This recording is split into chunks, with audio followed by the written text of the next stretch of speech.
So we'll start now, shall we? Okay. Yeah. All right. I'm just going to introduce myself now. I'm also the speaker. So for people who don't really know who I am, my name is Xiaolan Christiansen. I'm the director for Center for Research in Education in Asia.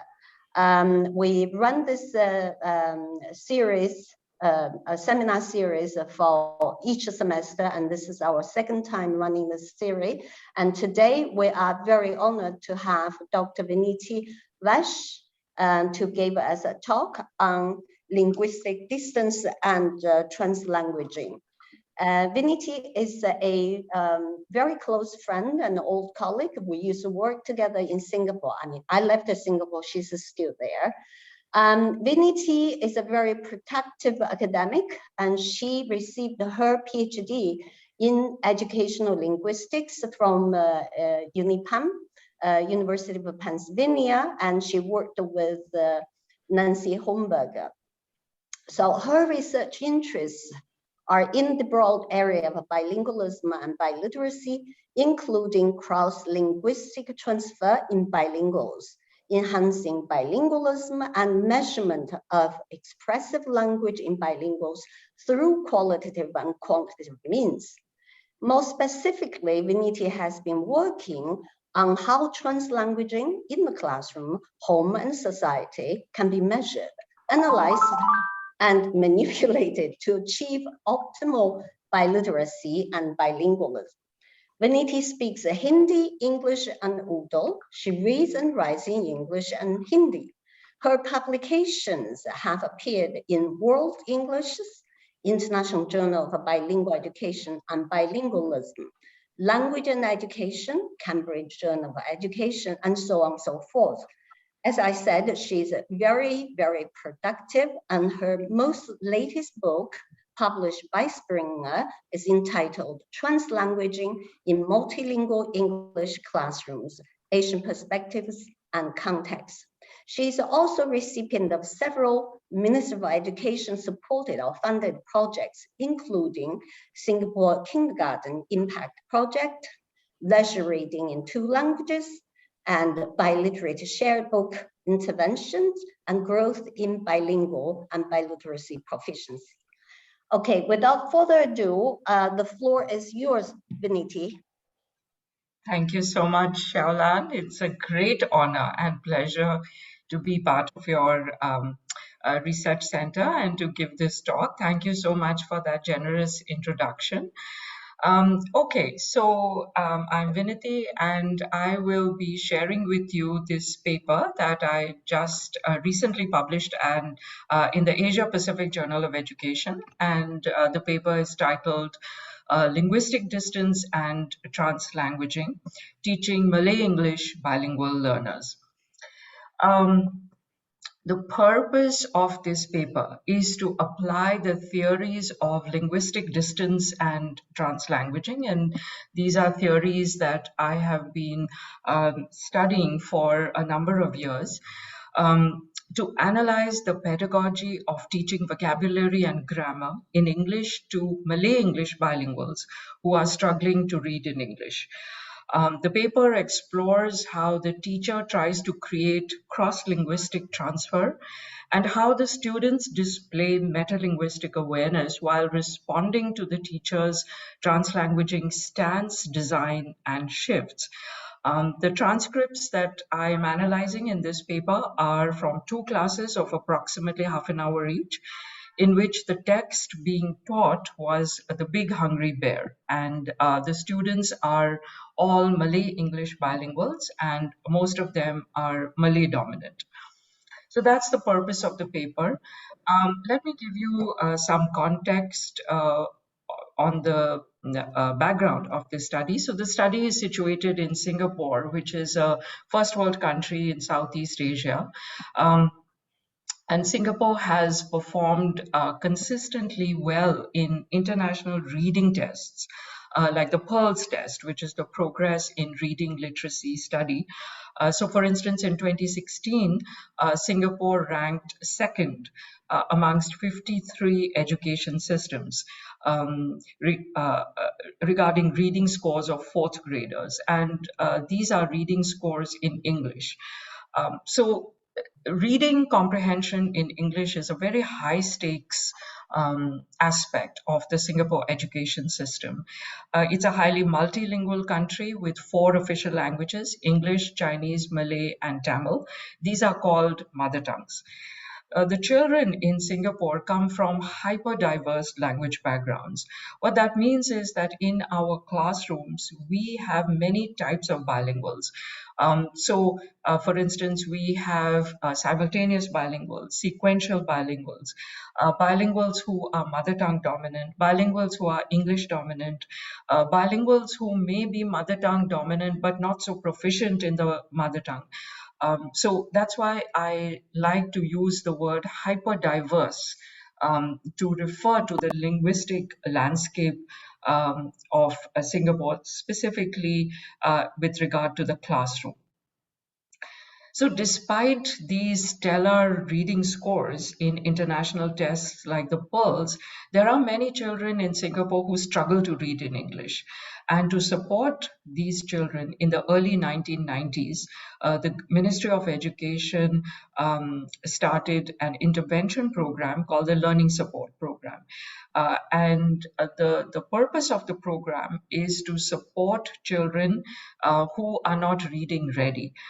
So just to elaborate on what this means, so in Europe, my understanding is that when children come to grade 1, they are not really expected to know how to read when they come to grade 1. I mean, they might have a few reading skills, but the school teaches them how to read. Now, that's not really the case in Asia. In Asia, when the child comes to grade 1, most of them can already read. And even if they can't, the school expects them to be reading ready. And it's the children who don't have this reading readiness in English, they start falling behind very quickly. So it's to support these children that the Learning Support Program was initiated in the early 1990s.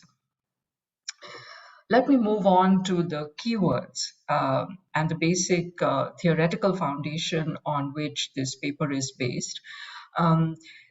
So these have been highlighted in the previous slide. They were highlighted in yellow.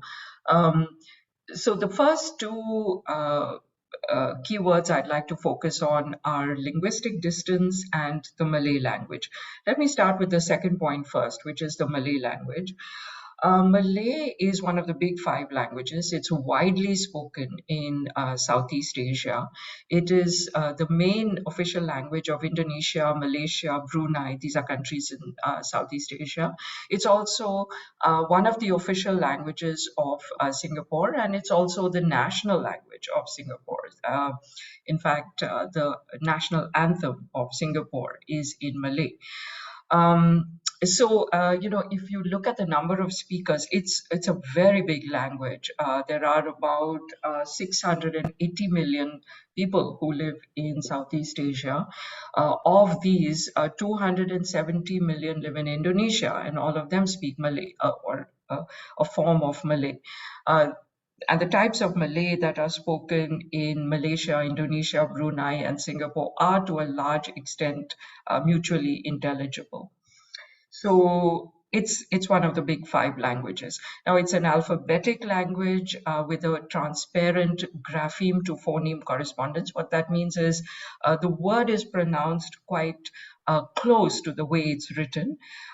It does not have inflectional morphology like English, but it has a rich pattern of derivational morphology.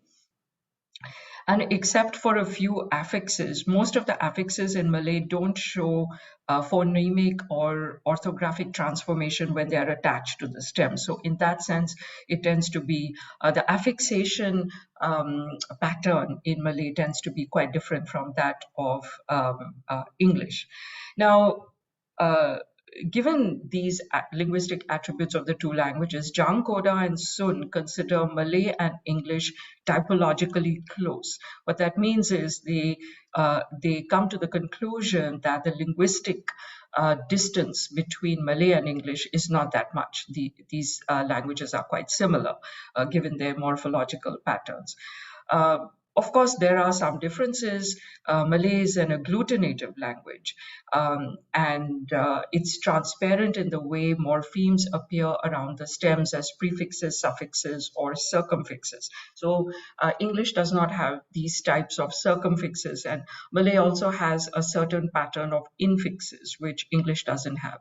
So given these similarities and differences, in terms of morphology, Zhang, Koda, and Sun have uh, posited that these languages, Malay and English, are typologically close. Now, what does that mean in terms of linguistic distance? So the term refers to the similarities and differences between languages based on morphology, phonology, grammar, syntax, vocabulary, and so on. And the theory of linguistic transfer, which is a component of linguistic distance, posits that similar attributes between languages are more transfer ready, and that the direction of transfer is from the dominant to the non-dominant language. So just to give you an example, now let's say that I do speak Hindi, Urdu, and English, and English is my dominant language, and Hindi and Urdu are not as dominant as English. But the word order in these set of languages is different. So South Asian languages tend to place the verb at the end. The canonical position of the verb is at the end of the sentence. And so when I speak English sentences, sometimes I put the verb at the end, which makes me sound a little odd. But that is an example of the direction of language transfer from a dominant to a non-dominant, or sometimes from a non-dominant to a dominant language. So that's the meaning of linguistic distance and language transfer, linguistic transfer. So moving on to the next set of keywords, these are translanguaging and cross-linguistic transfer. So translanguaging has become a buzzword in the field of bilingualism, and I'm sure many of you are familiar with it. And there are numerous definitions now of this term. So here I have taken the definition that is specific to pedagogy. To the classroom. And this definition is by Hornberger, who, as Xiaolan mentioned, was my PhD supervisor at the University of Pennsylvania. And she writes that it is the purposeful pedagogical alternation of languages in spoken, written, receptive, and productive modes. So let me just elaborate a bit on this definition. The word purposeful is very important because it links with a further elaboration that Garcia has made on translanguaging. And she, in this paper by Garcia and Lin, I think, writes about the stance, design, and shift in translanguaging. And what that means is that the design element of translanguaging in the classroom is very important. So these researchers are referring to the strategy involved in using translanguaging in the classroom. So it's not just an habitual kind of movement between languages. It has a design, it has a purpose, and that's what translanguaging in the classroom means. And the goal of that design is to teach vocabulary or grammar or comprehension, or there has to be a specific goal to it. So that's the definition of translanguaging I prefer to use in this paper. Of course, as you know, it has a lot of implications for identity and so on. But in this paper, we are focusing entirely on pedagogy and learning outcomes. Let me move on to cross-linguistic transfer. Now, as the term suggests, and as I have already mentioned in the context of linguistic distance, this is about which attributes, which grammatical, phonological, morphological attributes transfer between languages in the cognition of the bilingual. And to explain this further, I would like to refer to a study that I have reviewed in my paper. And this is a very interesting study by Zhang, Koda, and Sun. which is on Chinese and English. Now, we have been talking about Malay and English, which are typologically close. Now, in this paper, the researchers look at Chinese and English, which are typologically a lot more distant than Malay and English. And there are two specific linguistic attributes that Zhang, Koda, and Sun are investigating, and these are compounding and radical awareness. And I really find this quite fascinating because one of them, which is compounding, is common between English and Chinese. And of course, now of course Xiaolan is the expert Chinese here, but I just want to mention that, of course, compounding is very vibrant in Chinese, and that's the way the language creates more words, new words. And that is the case in English also, but English also creates new words from derivational morphology. And not only from compounding. So that's one of the differences between the two. And of course, radical awareness is unique to Chinese. So we don't have that linguistic attribute, not the way it is exhibited in orthography in Chinese. We don't have that in English. So one of the intriguing aspects of this study is that the researchers have taken one linguistic attribute that is transfer ready and one that is not. And they conduct a battery of tests to investigate what transfers. What is the direction of transfer? Is it transferring from Chinese to English? And what is the component that transfers, and how does it exhibit itself in the language into which it has transferred? So it's really a very ambitious and challenging study. And what they found is that compounding in Chinese predicted English reading comprehension.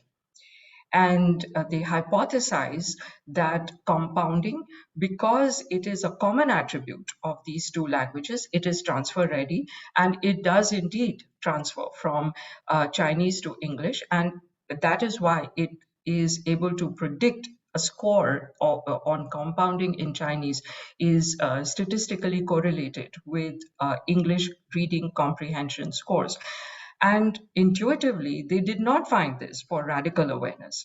And this is a very good example of the way linguistic distance and the direction of transfer works, because radical awareness is unique to Chinese. And so it is easy to understand that it is unlikely to transfer, especially for the kind of cohort that Zhang, Koda, and Sun are looking at, because their cohort is, I think, fifth graders from schools in China. And so these children are, of course, Chinese dominant, and they are learning English as a second language.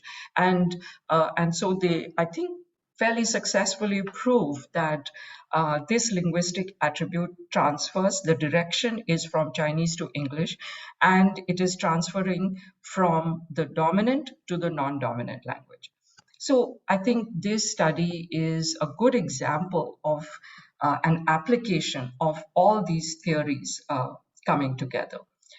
Moving on, let me, so given this background of linguistic distance, translanguaging, cross-linguistic transfer, I would like to move on to the research questions for this paper. And the research questions are, given my interest in Malay and English, how does the teacher create cross-linguistic transfer between Malay and English? How do the students display metalinguistic awareness? Now here I'd just like to point to a major difference between the Zhang, Koda, and Sun paper and my paper. Even though we are investigating the same ideas, I have tried to take an entirely qualitative approach in investigating these issues, because I just wanted to see how, through the speech or through the utterances of bilinguals, can we find some evidence that cross-linguistic transfer is taking place. And so this paper is entirely qualitative in nature, and both the approaches have some shortcomings which we can discuss in the concluding slide. So how do the students display metalinguistic awareness? Because metalinguistic awareness is evidence of cross-linguistic transfer. And finally, what are the implications of this research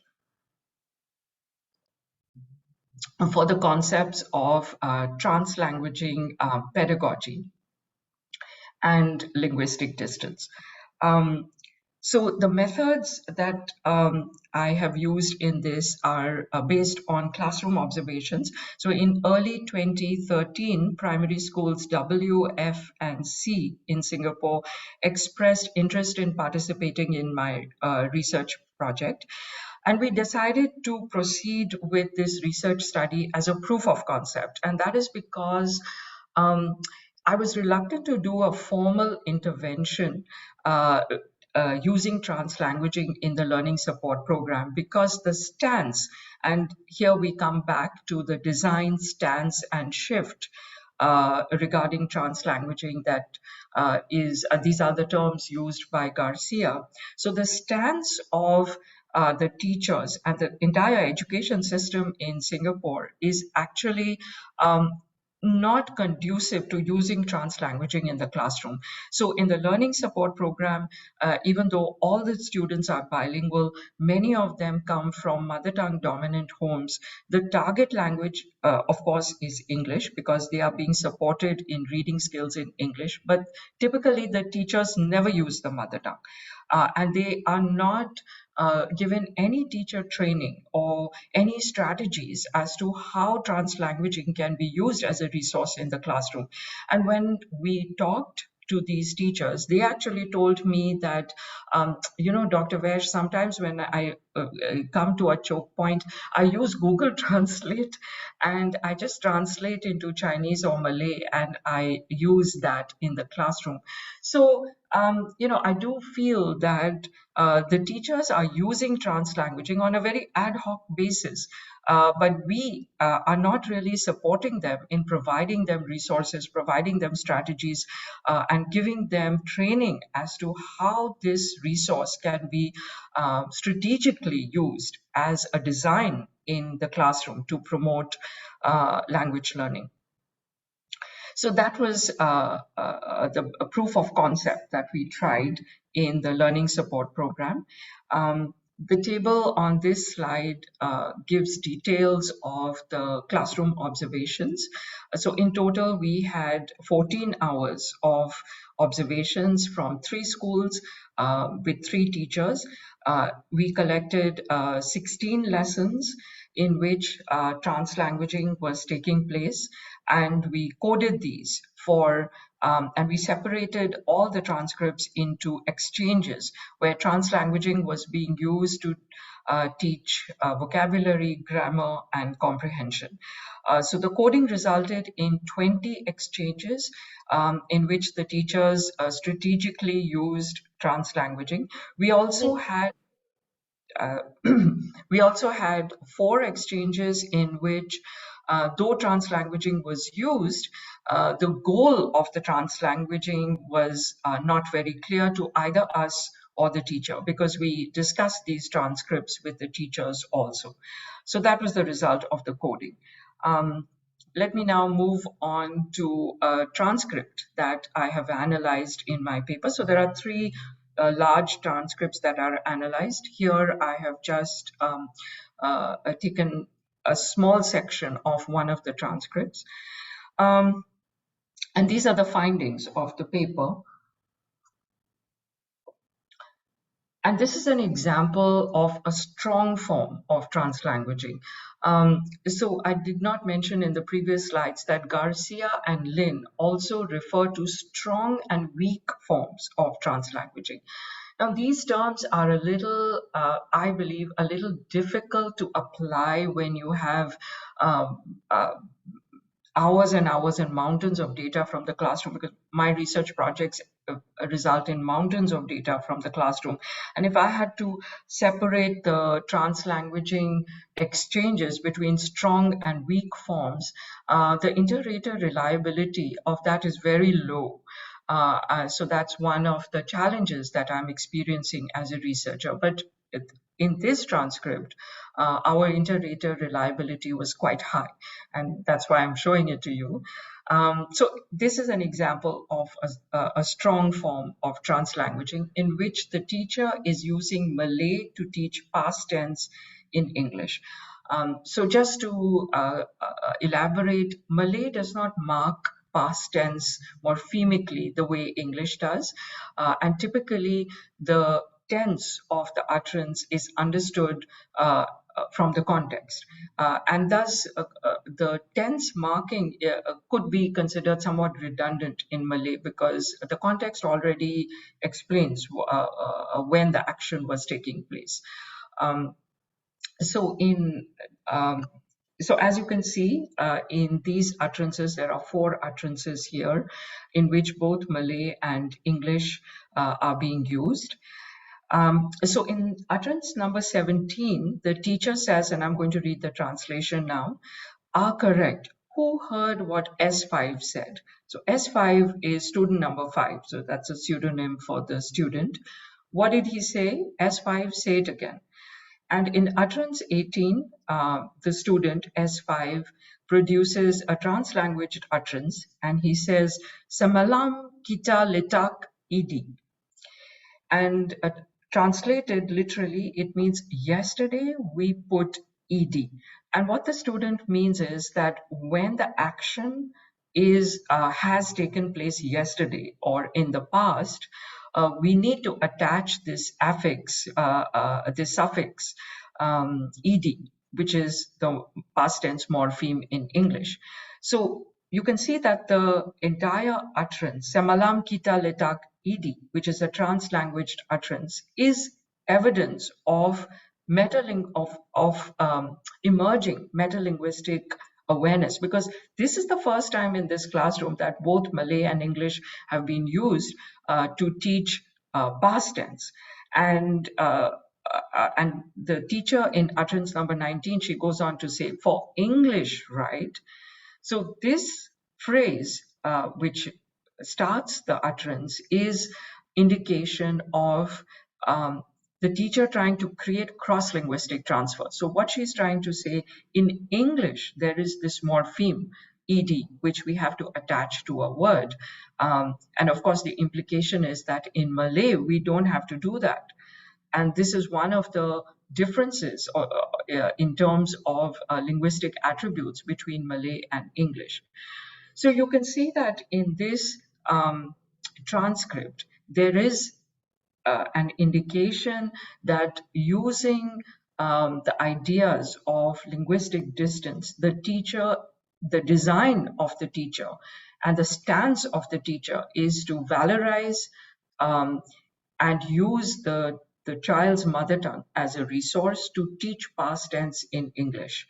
And I do believe that she makes some headway, and the design is quite successful because, as I mentioned in utterance 18, the child actually does produce an utterance that is evidence of metalinguistic awareness.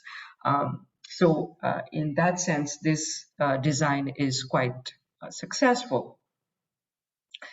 All right, so I think I am coming to the end of the 45 minutes that we have in this hour for my talk. So let me just go on to the conclusions for this paper. So the conclusions are that I do believe the idea of linguistic distance is highly under-researched within the field of bilingualism and translanguaging. And one of the reasons for this is that the distance between languages is an estimate that the researcher makes based on grammatical attributes. So for that reason, it is quite difficult to include all the linguistic attributes of a language that are similar or different to all the linguistic attributes of another language. So typically researchers take only 1 or 2 attributes. So for instance, in this paper, I'm only looking at morphology. And in the paper by Zhang, Koda, and Sun, they only look at compounding and radical awareness. So of course, it is very inefficient to look at every single linguistic attribute in terms of what is transferring between languages and what is not. So that's one of the challenges of exploring this idea of linguistic distance. But given this challenge, the fact is that for the bilingual learner, this relationship between languages in his or her cognition is the most important for language learning. It's very important for the teacher to acknowledge it, for the school system, the education system to acknowledge it, and to build a curriculum and pedagogy around the linguistic distance between Tamil English, Chinese English, and Malay English. Because we do need to customize the language learning curriculum based on these ideas. We really cannot have a one-size-fits-all curriculum, because the children come from such hyper diverse backgrounds.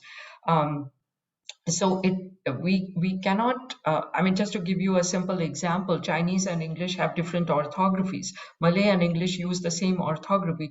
So the time learned to learn Chinese characters, of course, is a lot more than that used to learn a Malay and English. Tamil also has a different orthography. So we need to customize the curriculum around language learning based on the linguistic distance between these pairs of languages, which I think education systems, not only in Singapore, but in other countries also, they are not doing to an adequate level. So I think the growth area in the field of translanguaging is to generate more studies on specific pairs of languages. And I do believe that for Malay English, it is somewhat ironic that for such a big language, there are so few studies. And I do hope to see a change in that. So we need more studies on specific pairs of languages on the basis of which pedagogy and curricula can be designed. And then finally, I'd just like to say a bit about the 4 exchanges we found in my data set where translanguaging was not required to teach vocabulary, grammar, or comprehension. So these are exchanges in which the teacher did switch languages, but at that juncture, translanguaging was not the most efficient way to proceed. And the reason I bring this up is because of, when multiple languages are being used in the classroom, no doubt there is a design, but there is also what Garcia, Johnson, and Seltzer call a translanguaging corriente. So that word, of course, is from Spanish, and it means, I think, a swift flow of water.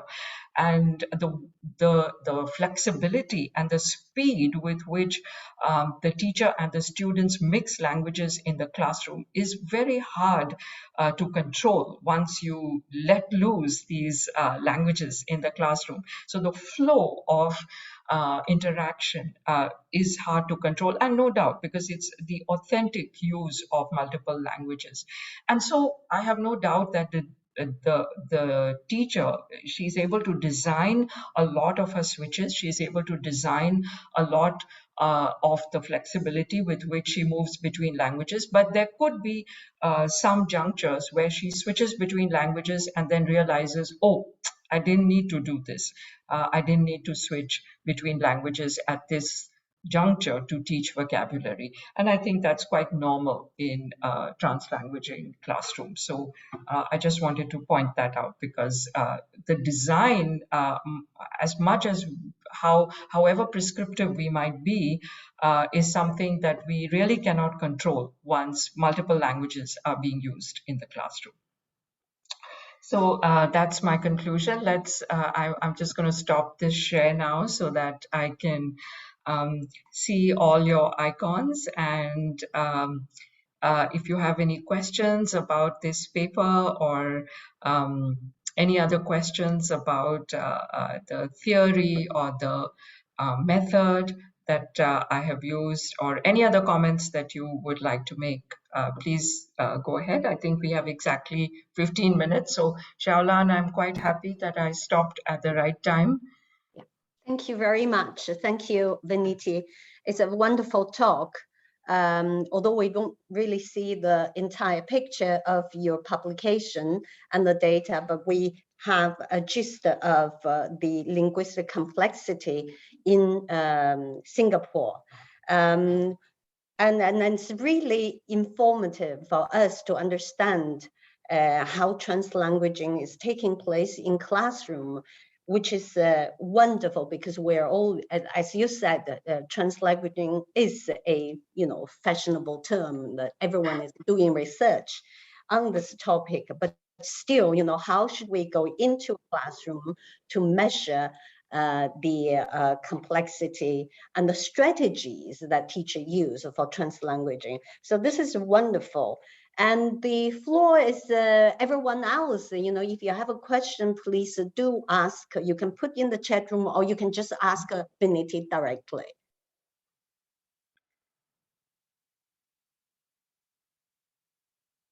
Well, I think people are, in general, a little bit shy, so I will start my question.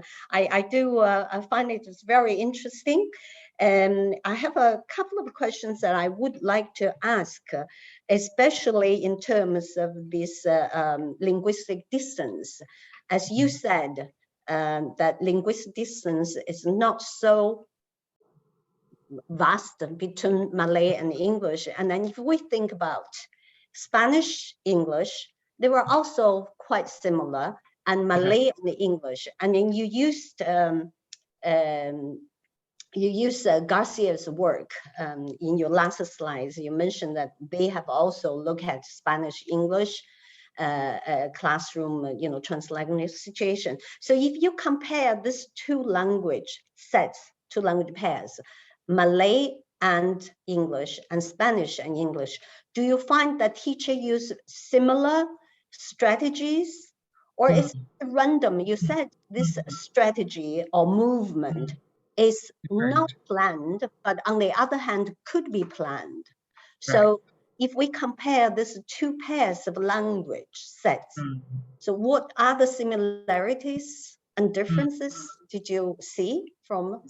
Yes, that's a very good question, Shaolan, and I'm glad you brought up the example of Spanish and English, because if we look at all the literature on translanguaging emerging from the USA, most of it is on Spanish and English, and so we do have a lot of examples and transcripts of how Spanish and English are used in classrooms across the USA to teach vocabulary, to teach grammar, and so on. So, it's hard to sort of measure the linguistic distance it's hard to say that Spanish and English are closer and Malay and English are further apart. Unless we use a certain specific linguistic attributes. So, for instance, suppose we look at vocabulary. Yes, I would say that Spanish and English are typologically quite close, because the vocabulary has a lot of cognates and and a barbecue, basketball. These are words that are used across Spanish and English, though with a different pronunciation. And in that sense, Malay and English, if we don't include the bivalent words, that means words that are deliberately used from one language into another, the two languages are, because Malay derives it's traditionally derived from Sanskrit and Arabic, and it also takes a lot of words from Urdu, Arabic, and so on. So its lexicon is very different. So in that sense, I would say this pair of languages, Malay and English, is typologically distant as compared to Spanish and English. And I would say that in terms of teaching vocabulary, maybe Spanish English bilingual children would take less time to acquire a larger vocabulary bank, and maybe Malay English children will take a longer time to achieve the same vocabulary size. But But yes, it's very interesting to compare these pairs of languages in terms of how we can design a curricula and pedagogy around it. And just another point, Xiaolang, I'm glad you raised the issue of the design and how the design breaks down in the classroom often. And I think that, it seems to me from the papers I read generated in the US is that in many contexts, some of those teachers have had formal training in using multiple languages in the classroom to achieve learning goals. But teachers in Singapore have not had any training. And in my research project, it was the first time that they were actually looking at some concrete strategies to teach vocabulary and grammar. So there is definitely, in the case of Singapore, an ad hoc kind of approach to using translanguaging, which sometimes has positive outcomes and sometimes doesn't. And I do think that the way forward in Singapore is to have a training program that uses, translanguaging strategies and has a teacher training program that teachers can use as concrete resources in the classroom.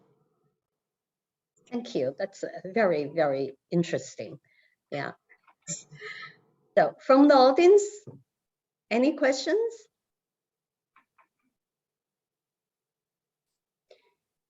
Okay, I think it's in the chat. Let me see. Yeah. Can you read it? Yeah. Helen Robinson. Okay, hello, Helen. Oops. All right, let me see if I can find the, I missed the chat here. Is it in the? Hi, sorry, do you want me to read it, Dr. Vaish? I'm just interested, sorry, I'm not putting my camera on this morning, but I'm just very helpful research to my own research in communicative practices among refugee women. I'm just interested, how did the students respond generally to this model? And was there a positive flow in the classroom, or did that happen naturally, or did the teacher have to formally prepare the students for this pedagogy? Thank you, Helen. Yes, we indeed had to prepare the students for this pedagogy because it was the very first time that they were hearing Malay in an English classroom. And they were at first completely aghast and silent. But when they saw that their teacher was using Malay, and in this case, the teacher was also a Malay-English bilingual, of course.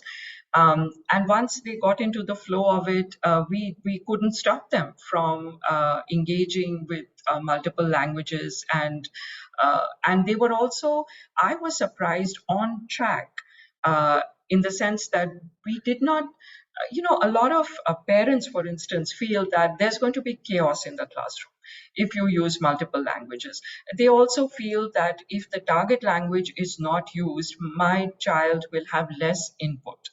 But of course, as teachers and researchers, we all know that input as a variable is not always correlated with language learning outcomes. There are so many other variables. So a large amount of input doesn't always result in larger vocabulary, for instance. So I think we had, I would say, overall positive outcomes. Again, because we did not use any standardized tests like the tests that were used in the Zhang, Coda, and Sun study. The outcomes that I reported in my final report were largely based on utterances. And so I do think that the growth area in this field is a combination of both qualitative and quantitative measures. And of course, the design then has to include new tests. We have had, I mean, for the past 50 years, we have had so many tests like the PPVT, the expressive vocabulary test, so many morphological tests, the TEGI test. I mean, so many of them are used in the UK. I'm sure you're more familiar with them than I am. But we need to design new instruments if we are using this new strategy in the classroom. Thank you. Yeah. Thank you very much. Thank you. Okay. I do have the chat now in front of me. So, okay, I'll just take the last one because we have only 5 minutes. And this is from David Palfreman. I'm sorry for mispronouncing. So David says, regarding attributes, I suppose as well as vocabulary or grammar being very different areas, speaking, listening, reading, writing are also distinct. Yes, of course. For example, maybe one language is dominant for students in writing while the other language is dominant. That's an excellent point, David. That is excellent. So, what I would say is that if I was to do this research study again, what I would do is I would do a pre-test to create benchmarks in terms of achievement of where the students are at that given moment of time. So what is their proficiency in Malay for reading, writing, speaking, listening, and for each of those components, we will have measures, and those are the benchmarks from which we would start the translanguaging corriente or the translanguaging movement. And then at the end, so then of course we would have a traditional experimental design. And as you all know, all of you are very experienced researchers. Those designs have their own shortcomings because a lot of the times it's the test design that is at fault. So for instance, in the case of the Zhang, Koda and Sun study, you see their sample was very clear. Their sample was Chinese dominant children, fourth graders in China who are learning English as a second language. It's a very clear-cut sample. The sample in Singapore is so mixed up. In the same class, we have simultaneous bilinguals, sequential bilinguals, mother tongue dominant, English dominant but not English proficient. You see, proficiency and dominance are two different things. And the measures of these two aspects are different. Dominance is measured differently. Proficiency is, Xiaolan of course knows all this. Those two. So you see, an entire bilingual biliteracy profile has to be developed for these students as a benchmark before a translanguaging strategy can be used, and only then can we measure what has improved and what has not. Because when you look at the results, you will find that certain aspects have improved. Maybe vocabulary has improved, but comprehension has not, or morphology has improved, but phonology has not. So it has, like all experimental designs, it has some mixed outcomes, especially for hyper-diverse cohorts. We have another comment or question. Okay. Yeah, you can read it yourself. Oh, okay. In Kashmir, from India, yeah. Okay, so this is from Sajad Teli. Hello, ma'am. Nice lecture. Thank you, Sajad, on translanguaging. This is Sajad from Kashmir, India. Hello. In Kashmir, we are not able to develop the speaking skills of the students because the teachers are using most of the time Kashmiri language in the class. What would you suggest to improve the English speaking skills? Okay, so Sajad, now here, yes. So here we are. So your question is about the distribution and allocation of languages in the classroom. Okay, so there are different designs for specific language outcomes. So usually in a bilingual classroom, what I would suggest is we move from a 60-40 model and keep increasing the target language until we reach a 90-10 model. So when students enter the classroom and English is a new language for them and Kashmiri is their dominant language, it's not a good idea to use an LSP-like model, which we have here, in which the only language the child hears is English, because then you are going to have very low motivation, low engagement, and low comprehension. So the better way is to, across the year, start with more Kashmiri and less English and slowly phase out the Kashmiri. Now, this design is quite complicated because it has to be designed for the entire year, and the teacher, of course, maybe your implication is that the teacher herself may or may not be so proficient in English, but whatever the case might be, the design should be such that English is used mostly in the classroom in the beginning of the year, but towards the end of the year, Kashmiri is used more in the classroom at the beginning of the year, but towards the end of the year, it's mostly the target language. Maybe we have time, Shaolan, for one last question. Yes. Is there any questions from the audience? If not, I do have one question, Viniti. I find it very interesting that you're trying to use this strong and weak form of translanguaging. And you said, of course, the situation is not so black and white, straightforward in Singaporean context. So I wonder, how do you categorize these different forms of translanguaging? I mean, you did use a strong form in one of the slides when showing that.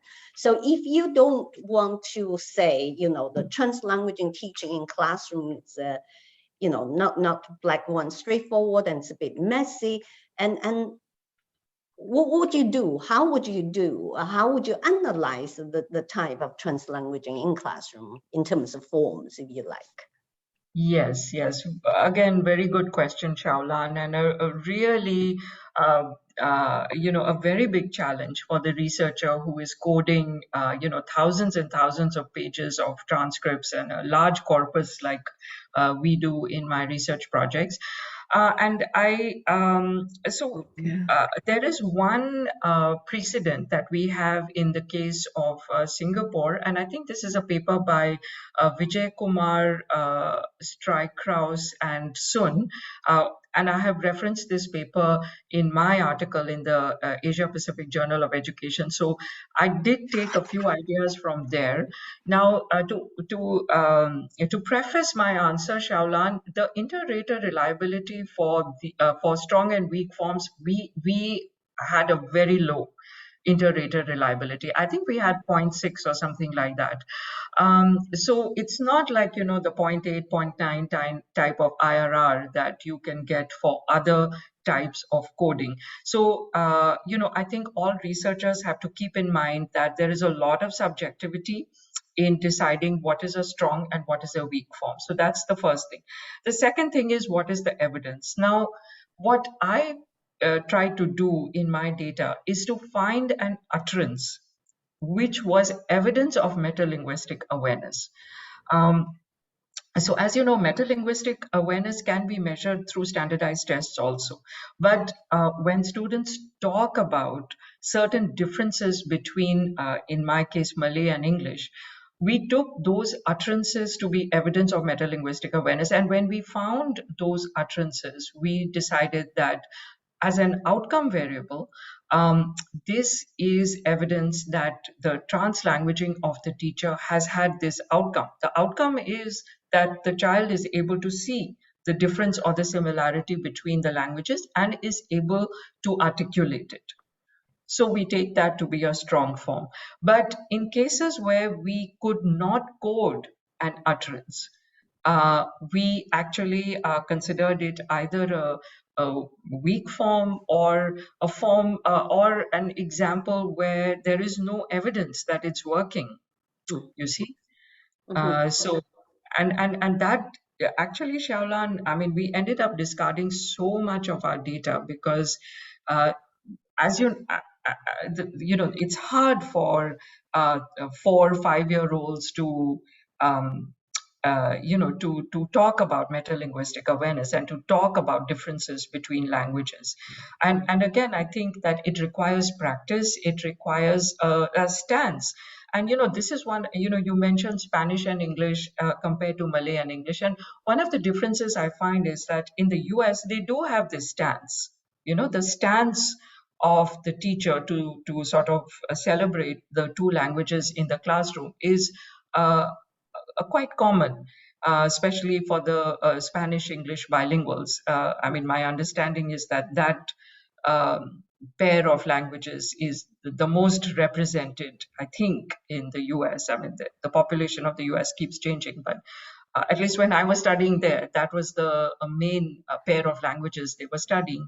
But so it's their stance. But in Singapore, this stance is new. It's relatively new. Mm-hmm. Mm-hmm. And yes. Well, I think it all comes down to how teacher really inform or teach the students about metalinguistic awareness, and, you know, point out what are the metalinguistic differences, you know, metalinguistic awareness. And so what are the differences and similarities between the languages? Yeah. That's a very interesting, you know, idea to further develop. Yeah. Well, do we have any more questions from the audience? I think we are running over the time, and we had a little hiccup in the beginning. So I would like to thank you all, and particularly Dr. Viniti, for giving us this wonderful talk and very informative opportunity to understand what's going on in, you know, bilingual classroom about translanguaging approaches in teaching. So I hope that, you know, people are interested in the topic. I mean, we are all more or less interested in topic like this. We'll continue to be inspired by Dr. Viniti's talk and continue with your own work.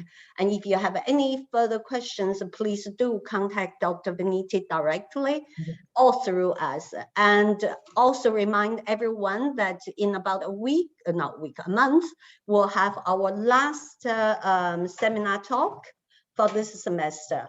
And I want to thank you all for coming to this talk today, and thank you very much, and see you very soon. Thank you. Thank you, everybody. Bye-bye. Bye.